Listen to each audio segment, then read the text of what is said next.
This podcast is brought to you by Blackaby Ministries International. To find out more, visit blackaby.org.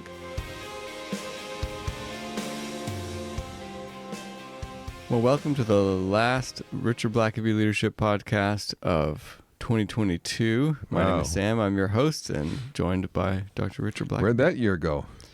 That's what I want to know, Richard. I'm here to get answers.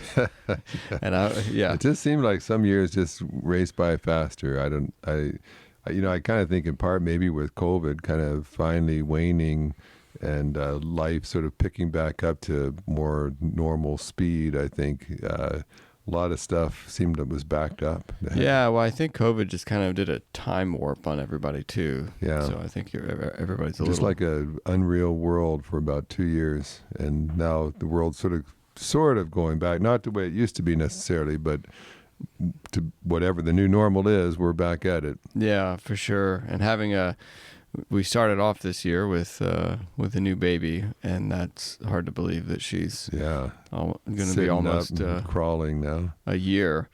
And Sam, you have not asked about my Buffalo Sabres lately. You know, they're just for the record. Well, they are just on a 4-game winning streak. I figured if you're bringing them up, see, They had this, they started off really well, which they often do. And you saw them in person, which I guess didn't that seemed stick.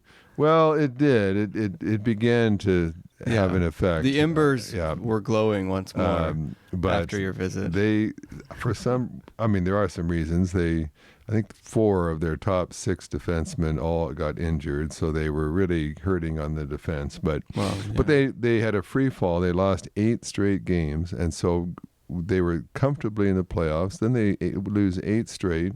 Didn't even lose one in overtime where they would have gotten a point. Just 8 straight losses. But since that time, even though last night they were still down 3 of their 4 defensemen they're missing, but they won, and they're only 4 points out of the playoffs again, and so I'm quite happy at the moment. Actually, the chaplain of the Buffalo Sabres gave all the Christians a copy of the Experiencing God Study Bible, and Tage Thompson actually is second in goal scoring in the entire league, and he's a strong Christian. I'm really happy to see him doing well. A bunch of the best players on the Sabres are Christians, and so very happy to see him especially. Tage Thompson had some real adversity, sent down to the minors. He just came back. It looked like he had a shot to make the team. In the very first game of the season, he gets injured. He's out for most of the rest of the season. His wife comes down with cancer. I mean, just a tale of adversity. And yet, despite that, just taking a couple of years to find his game kind of thing. And then basically, I think he still would have been struggling, but a coach was fired, and the coach that kind of sent him down to the minors, and instead he gets a new coach who believes in him and changes his position, makes him a center, and now he's just tearing it up. He's third in points and the whole league, and second in two goals behind being the leading goal scorer in the league, and a guy that was in the minors and bouncing around just couple years ago. So just watching him hold on to his faith is encouraging. So anyway. Well, it's interesting that you bring up goal scoring and goals. You see what I did there, Richard? Yeah, I'm impressed. This ain't your first rodeo, is it? But we're actually going to be talking about goals today on this podcast as we stare down a brand new year on the horizon.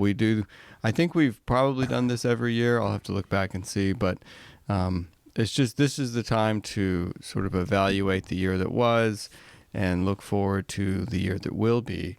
And goals are your best friend, I know, and they're a big part of sort of your annual ritual, at least. Yeah, and I cannot emphasize enough, and we do this often on this podcast, but just being intentional as a leader, being intentional. And I can't tell you how many people that I run into or become aware of, they're given significant leadership responsibility, and yet they're not intentional. Maybe you're a parent, and how many parents do you know that are just trying to survive? just trying to keep my head above water. Well, that's not intentionality. I mean, if your goal is simply try to get through the day, I mean, I realize sometimes parenting that may be a goal. You don't realize how big of a goal that is. Yeah, sometimes I realize. But if, throughout the entire year, all you're doing is trying to keep your head above water, just trying to survive, or maybe you're in a tough market right now. Your company, has a lot of problems and challenges, or maybe your church just seems to chronically struggle, and so many leaders, they're just trying to get through, and then they get through. They survive the year. They get to the December 31st, and then the calendar rolls over to January 1, and they have the same mindset. Now we'll see if I can get through the next year, and that's not leadership. And so I think that in any way that we can be intentional about our leadership, and especially about our being a leader, I think the better. And so one of the ways you do that is simply by setting goals and reflecting on those. And I want to talk a little bit about that just again today. And there's an interesting passage in Luke chapter 14, verses 25 to 35, and basically it's about counting the cost. And Jesus is talking to would-be disciples and essentially saying, you want to be one of my disciples, but you haven't really stopped to count the cost of what that will require. You kind of want to just keep doing everything the way you always have. Don't make any adjustments, and yet call yourself a disciple of Jesus. And he gives some examples that are quite well known, like, before you build a tower, you stop and you count the cost. You do your research, you do your homework, and that doesn't mean that you're not going to do it. But if you're going to be successful, you have to have thought and prepared yourself, especially for the sacrifice that's going to be involved. That's the problem with a lot of New Year's resolutions. We want to run our first marathon next year, but we don't stop to consider how many hours of running is that going to require each week, and how much time investment and pain am I going to have to endure? And it's a lot. And as you know, I've counted that cost, and I have said it's not worth the cost. I'll pass. And then it says the same about going to war. If you're a king and you see that the army you're facing is a lot bigger, you weigh it in the scales and decide, okay, what's a realistic assessment of what this will cost me? And am I willing to pay that price? And if not, let's not play games here. Let's not even talk like we're going to go to war if I really don't want to pay that price, or I know I'll be a failure if I go at it the way I'm set up right now. And so the Bible does have some things to say about kind of the cost. What I always kind of caution with is to say, when it comes to setting goals, we are encouraged to be intentional, to count the cost, but as Christians, we always make plans and set goals in conjunction with God's leadership in our life. And because we're not told just you figure out what you want to see happen next year and you set your mind to it.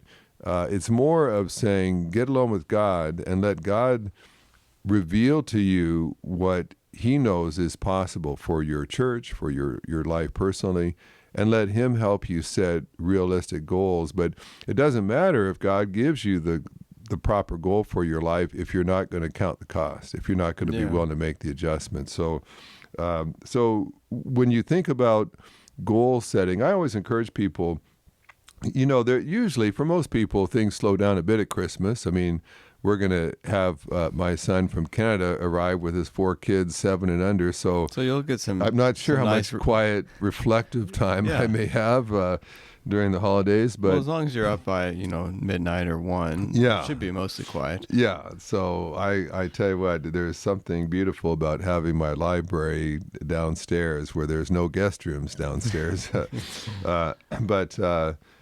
of intentionality, that was. But take some time. Get your notepad out. Get your Bible out. Don't just begin by starting to just jot down, okay, here's some things I'd like to see next year. First, let God speak to you through his word, through prayer. Let God perhaps, I know sometimes I've not done this as much as others have, but let God perhaps even give you a theme. I've known people that maybe God gave them one word, courage or follow through or create, organization. But one word that they felt like God said, this year I really want you to lean into this in your life, and just don't try to have 24 goals. Have one overarching kind of theme for this coming year.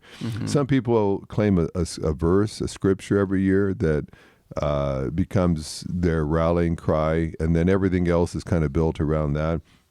But let God set that direction, that tone, and then just stay with God and let him start giving you specifics. And I found that there's a couple of areas in general that are great for goal setting.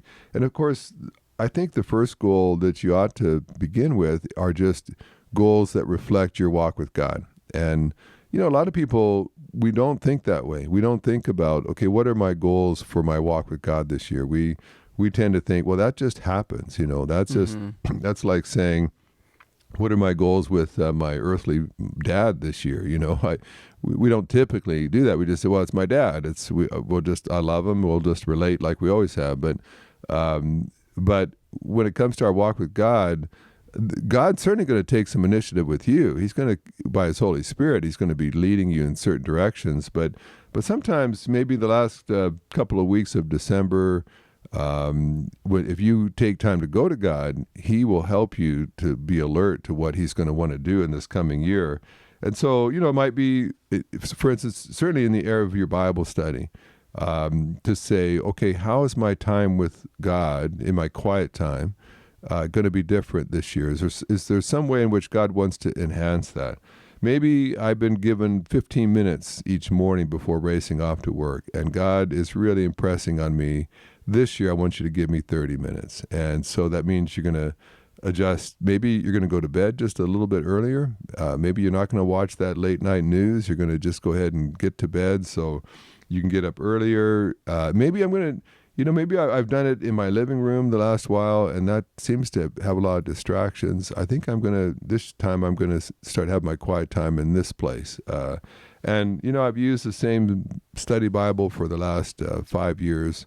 I think I'm going to use the new Experiencing God Bible this year. Of course. And or wait and get the new, Encounters. Yeah, there'll be a new Bible next year. So you can, maybe I'm going to get a different journal. The one I've used is pretty vanilla, and this journal seems to have a few prompts that will help me. There's just lots of ways where you think, what are some ways I could intentionally try to seek to have my Bible study a little richer, fuller, and maybe books that you read. I just think that it never hurts to pick a couple of Christian books that perhaps maybe they're Christian classics. This year I just felt like I never really worked through Dietrich Bonhoeffer's Cost of Discipleship, and so I'm just about finished that. You have to read it slowly, carefully. There's some deep thoughts there, and it's just not an easy read. Some books are just easier than others. Some you can read in just one plane flight, and others are going to take some more time. I've actually been working through Dante's Divine Comedy as well, which again, that's tough, slow reading. I read Paradise Lost this year, some kind of Christian classics, and you're not necessarily going to read one of those a week, but you might just say, you know what, I really want to just kind of ground myself in some books that have been considered classic fare. I mean, all the great pastors, Christian leaders, thinkers have been familiar with these works and referred to them for generations. And so here's 4 or 5 heavy duty books that I'm going to purchase them. I'm going to have them on my to read shelf nearby. I'm going to start the first one perhaps before the holidays are over and get started. Maybe your prayer life. Certainly I think we all have room to improve our prayer life.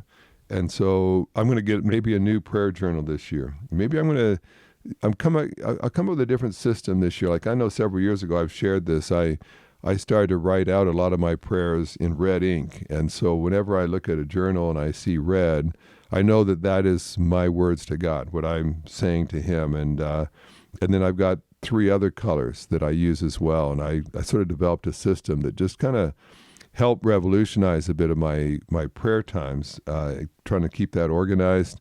I think it's probably always good every year to read at least one book on prayer, just to give you a fresh perspective. We assume we know how to pray because we've been doing it for years, and yet there are just so many dimensions. I actually just ordered a book this week, a book I saw that about just a prayer that and I have a whole shelf of prayer books, and yet every year I want to at least read one book in that area, just because prayer is so important. Mm-hmm. And then I think every year too you might just say what is an area of theology of the Christian belief system that maybe I want to give a little more attention to.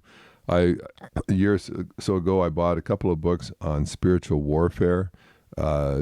Just thinking, I haven't really given a lot of thought to that. I'm going to just read a couple of books and kind of beef up that area, my theology, my Bible understanding. You might take a year, just read books on discipleship. What does it mean to be a follower of Jesus? Or maybe it's I regularly read books on leadership.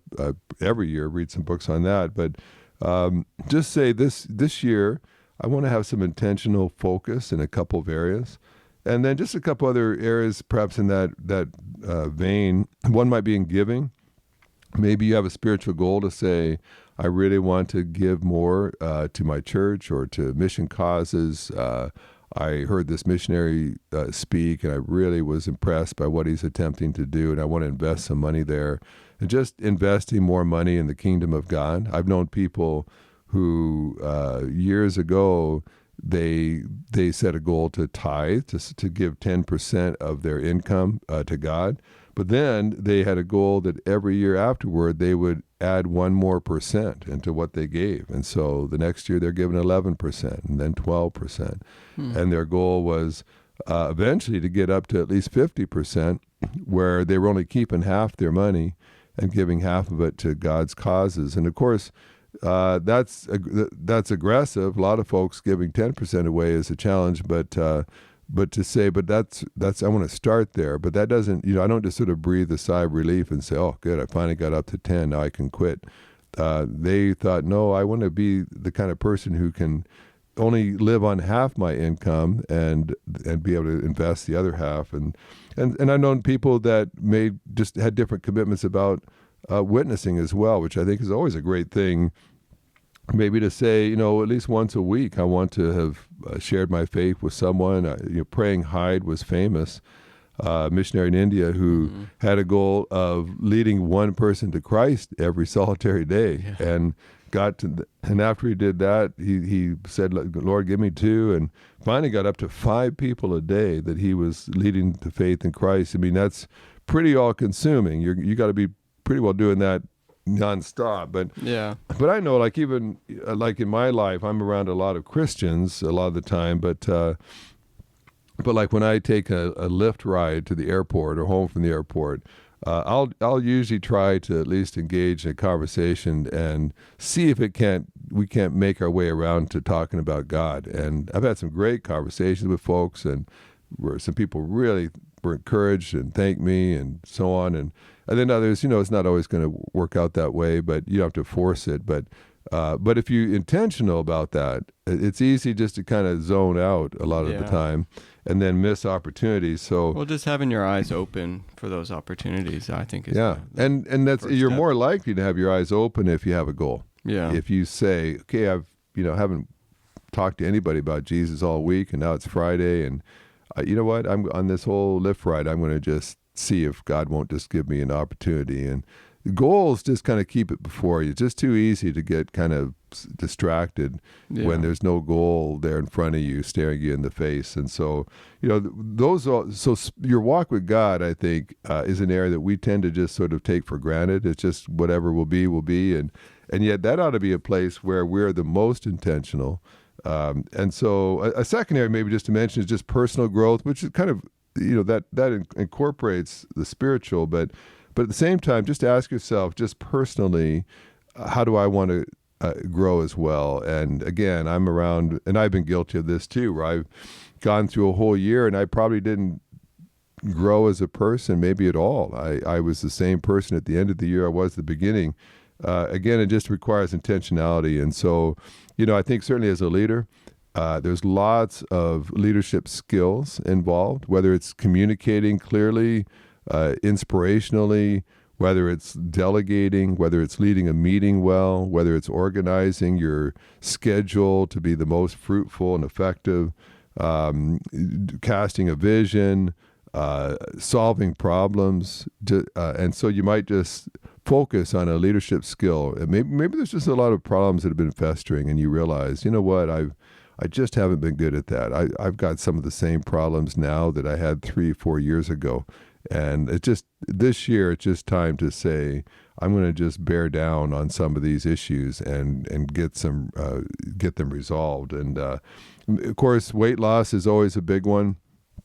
And without a plan, without a goal, it's probably not very likely that anything's going to change. You can wish that you weighed less all you want, but until you set goals of changing your eating habits, and I tell you what, that is always my downfall. It's like I want to lose weight, but until I make some changes, food is just so good. Food, yeah, and that's the problem here. For me, when I'm really getting serious, I'll tend to say, okay, after dinner, no snacking after dinner. So if you eat from 5 to 6 or whatever, then from 6 on, you close the door to your mouth at that point, or just snacking, grazing. Like a lot of times I'll eat okay during the meal, but then I'll get this salty craving, or the sweet craving. Yeah, I did, or just a little dark chocolate would be perfect right now. Or a lot of times desserts can be my downfall as well. Or a lot of times just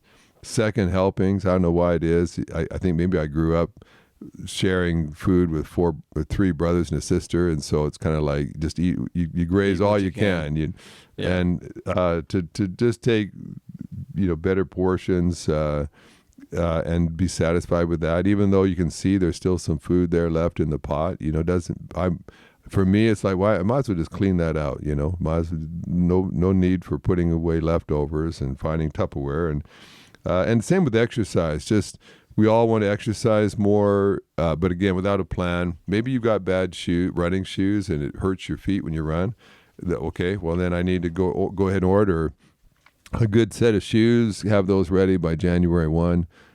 Maybe I need a better headset so I can listen to the Richard Blackaby Leadership Podcast while I'm running, and get yourself fully equipped, prepared, so that at least you've removed as many encumbrances as possible that might defeat your goals in the new year. Yeah. Well, let's take a break here and we'll wrap up when we come back. God's power and love have no limits, so why do Christians put limits on their relationship with Him? We could be pursuing greater knowledge, experiencing deeper intimacy, and abiding in freer joy. And yet, we routinely settle for mediocrity in our spiritual lives. But if you're ready to explode your self-imposed limits, the Unlimiting God class will show you that you need not settle for less than what God intends for you. God can do extraordinary things through ordinary people, but only when we allow Him to enlarge our spiritual capacity and overcome our self-imposed limits. Registration is now open for Unlimiting God, based on the book Unlimiting God by Richard Blackaby. This 6-week study can be found at blackabyinstitute.com. Learn with others from around the world in this online class. Well, Rich, I don't know who said it first, but I think it was a goal without a plan is just a dream or a wish or something like that. And so this is the first step is starting that, setting the goal, and then making a plan to accomplish it. And what better time to set goals than at the beginning of a new year. So with that little bit of time that we have left here, walk us through a few other areas that we may want to think about our goals. And like the great philosopher Yogi Berra said, if you don't know where you are going, you might end up somewhere else. And so I think there is a it's important to know where you're going and then focus and begin to develop plans and goals so that you get there. One other area that I might mention, there's certainly your walk with God is crucial. Your own personal goals are important. It's hard to set goals for other people, but you can certainly set them for yourself. And then a third area would just be in the area of your relationships. And so, and again, a lot of times that doesn't seem natural to us. It almost seems artificial somehow. Like, how can I set a goal for my relationship with my friends or my family? But I think you can. And so certainly for one, in your family, like now I've got a dad that is without a wife. And so that changes some of my goals. When he had mom, I knew he had company. She was keeping him going to social events and so on. And now I need to kind of set a goal, and I do a lot of things for my dad, taking care of a lot of his finances and legal stuff and correspondence. And so, sometimes my dad just becomes a task that I just need a lot of work I need to do on his behalf. Got to get these documents signed and turned back in, one goal is just I need to just spend some time sitting in the lazy boy or the recliner next to his and just hang out with him, and just do something fun with him. I'm taking him today to a doctor's appointment, and so you sort of think, well, I mean, I try to maximize that time too, but one goal might be just spend some time with my dad, just enjoying my dad, just having some laughs with my dad. Goals with your kids, and now my kids are older now. They're all grown with kids of their own, but even just sometimes I think when you have adult kids, just intentionally having goals of blessing them throughout the year, encouraging them. And so I, like my oldest son, I listen to his sermons every Sunday evening, and I listen to them and I kind of follow along what's going on in his church, but sometimes I just need to stop and say, but I need to send him a note and say, hey, I loved how you told that story today, or that was a really keen insight. That was great. As you know, you help work with my son Daniel with the live stream on the Collision, and again, I just intentionally blessing the people in your life, your kids, your kids-in-law. Sam, I've got to be intentional about things with you as well. I'm going to turn over a new leaf next year and try to say something nice. I can't wait to see all of the blessings that you intend to rain down throughout the year, weekly, maybe even daily. However, the you Lord probably leads. even give me some goals that you might suggest. I'll leave some notes and just help guide your blessing. I have some goals for grandkids now. I've shared on social media, even just recently, about just having a prayer journal for each of my grandkids and just trying to intentionally pray stuff into their life. You could have some goals for your friendships as well. I know some people that are also... We can tend to take friends for granted as well. Instead of being intentional and saying, you know what, I know, when you get older, sometimes and you have grandkids, you have so much time is spent just with your immediate family that you almost feel like you don't have time for friends anymore. Mm-hmm. I certainly feel that way. And I think if you're not intentional, I think and so I try in various ways to try to just maintain friendships, just encourage friends. Sometimes it just means sending them a note, just staying in touch, just telling them you're praying for them, or you saw something on Facebook that they did and you just want to celebrate with them. And it doesn't take long. I've shared before. That's one reason I try to always send birthday greetings to folks that I'm friends with as best I can. It doesn't take that long, but it's just finding a way to be connected at some point. I know people that just, like on Facebook, it'll mention whoever's birthday it is today, and for those people that are truly friends of mine, not just Facebook friends, but friends, I'll try as best I can to send them a thoughtful note. And I know people that just hate that because it's like, oh, I've got 5 friends today with birthdays, and I'm thinking, but probably less than 10 minutes for you to wish sincere, birthday wishes for 5 friends. But I mean, these are people you don't see very often anymore, and so It's actually a fairly minor investment just to stay in contact and just to kind of have a blessing. And then just people that God puts on your heart. It might just be that, like I know some people out in my kind of greater world that for various reasons I feel sort of drawn to. I'll see some people, maybe they're an influential leader somewhere, and I'm not really being self-serving, but I just feel like, I really like that guy. Like he's just seems really innovative, really creative, and I know he's under a lot of pressure, and I would be willing to try to find a way to be an encouragement to them. I remember one day there was a guy, he was a big kind of denominational leader.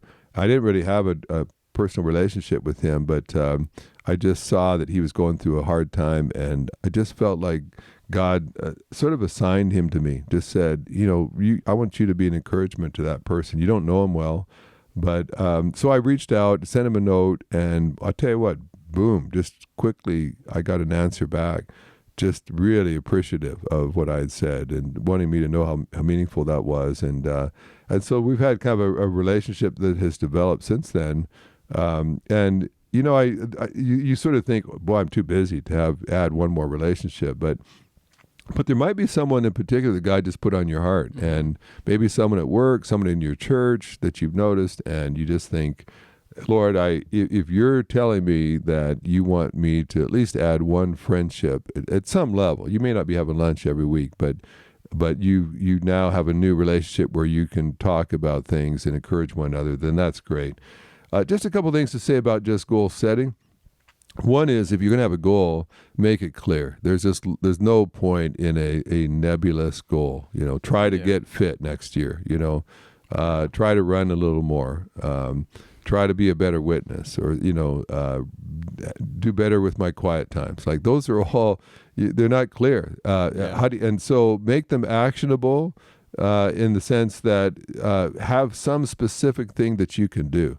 And it needs to be able to be accomplished, I think. And I mean, you have to, like sometimes it's just sort of nebulous. Like it's like, so what do I do with this? I try to be a better person. Like, well, so what does that mean? What can I do to be a better person? And being actionable also means it's actionable for you. Like, don't have a goal for someone else. I have a goal that my wife will be more patient next year. Well, no, your goals need to be for you, and they need to be actions that you actually have control, power to make. Yeah. And so kind of going with that, a second one is just make your goals measurable, so that there's a way to measure, if I'm going to just, this year I'm just not going to eat dessert. I'm going to just have my meal but not have dessert, or I just will not have seconds. No matter how hungry I may still think I am. Well, you can measure that now. Did you or didn't you? How many meals did you forego dessert on, and how many did you break your rule? Or I have a goal to lose 10 pounds by June. Well, okay, I can measure that. I can start weighing in every day, and by June I can measure and see, did I get those 10 pounds off? Don't just say I want to lose weight. Have a number that you can measure. And I think the danger is if it's nebulous, then chances are you're gonna tend towards the least amount. Yeah. So it's like, if it's to lose weight, and you're like, well, I lost a pound. Yeah. And sometimes I think we just want to keep it a little nebulous, because that way we're not really. You don't want to commit. We feel like, well, I tried. And I'd say trying is not a goal. You don't try, goal, like I'm going to try to lose weight. Well, trying is not a legitimate goal. I'm going to lose 10 pounds. That's by June. That is a measurable, actionable goal. Well, as the great philosopher Yoda once said, there is no try, do or do not. Yeah. And so last couple ones that we kind of mentioned, just make it within your control. If there's no point in setting a goal that you cannot influence. If it's a goal for your church, I just want my church to be more unified. Well, that's you might be able to say, I want to be a peacemaker by doing X, but be careful. It may be something that's great to wish for, but make it something that is a goal that's within your realm of ability to make a difference in. And then just the last two, don't be too extreme. I there's no point in saying I want to lose 200 pounds next year. You may need to lose 200 pounds, but that if you get a goal that's too big, then if you're 3 months in and you've only lost 1 pound and you've got 199 more to go, it's just too easy to get demoralized. Yeah. And so the thing about annual goals is, it needs to be big enough that it takes a year to accomplish, but don't make it so beyond you that you're very quickly just give up and realize it's hopeless. And I would say the same with extremes is don't set it too easy too. So I mean, January 2nd, you've already accomplished your annual goal. Get out of bed. Yeah. Then right. So it's like, make it a goal that's going to take a year. And so that's really the last one is, if it's an annual goal, then realistically count the cost and say, so what is realistic within a year? I'm not going to lose 200 pounds the first week of the new year. Could I lose 30 pounds over the course of a year? Well, yeah, I could do that. That works out to how many pounds a month I need to have a goal for. If I'm going to read, 4 classic Christian books this year, if over the course of a year, can I wade through some difficult books? Yeah, that means about every quarter, every 3 months, I need to have knocked off one of these books, and you sort of break it down to something that's reasonable, it's attainable. I mean, you need to strive a bit, impress a bit, but at the same time, think of it in terms of a year, and then count the cost, do the math. And, you want to have success with your goals. If you keep on failing year after year to achieve your goals, you're not setting good goals, or you're not specific enough. You're making them too big, not attainable. And so reflect on how successful you've been in setting goals lately. And it might just mean you need to maybe think carefully, prayerfully, and set goals that are suited for you, that are achievable, that are clear, that are measurable, and that will make you a better person. And be intentional. Be intentional about the kind of person you're becoming and what you're doing. There's just too much at stake for you just to keep on being the same person you've always been. Well, I think that's a great place to end it, and we'll talk in the new year. Thanks for listening to the podcast. If this is something you enjoyed, it really makes a difference if you leave a review and a 5-star rating on Apple Podcasts or wherever you listen. Don't forget to subscribe and share with your friends. We always love hearing from our listeners, so email us at podcast@blackaby.org.